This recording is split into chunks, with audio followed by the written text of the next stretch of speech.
అందరికీ నమస్కారం అండి. ఈరోజు మనం generation 2 Ola S1 Pro HMI బ్లర్గా అంటే బ్లాంక్గా వస్తే మనం దాన్ని ఎలాగ ఇంటి దగ్గర ఉండి రెక్టిఫై చేసుకోవాలో ఈ వీడియోలో చూద్దాము. ముందుగా లెఫ్ట్ సైడ్ హ్యాండిల్ కింద ఉన్నది H3 స్క్రూ అనేది ఒకటి ఉంటుంది, ఇటువైపులో ఇంకొకటి ఉంటుంది. అలాగే ఫ్రంట్ వైపు హోల్ ఉంది కదా, ఆ హోల్లో నుంచి చూస్తే ఒక 10mm నట్టు ఉంటుందండి. ఆ 3 రిమూవ్ చేసుకోవాలి. ఇలా రిమూవ్ చేసుకున్న తర్వాత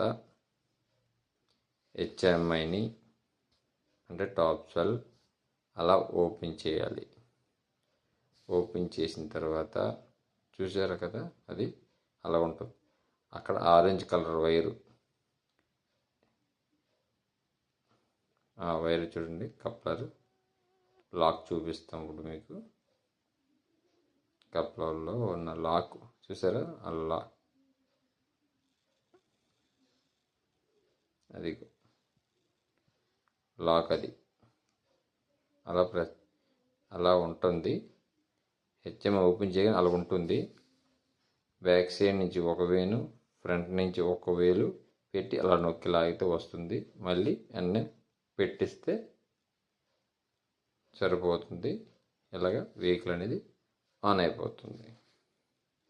ఇలాగ 2 seconds తర్వాత, 2 నిమిషాల తర్వాత ఇలాగ ముందుగా HMI బ్లర్గా వచ్చింది కదా, ఎంటీగా. ఇప్పుడు పాస్వర్డ్ వచ్చింది అంటే కంప్లైంట్ రెక్టిఫై అయిపోయినట్టే.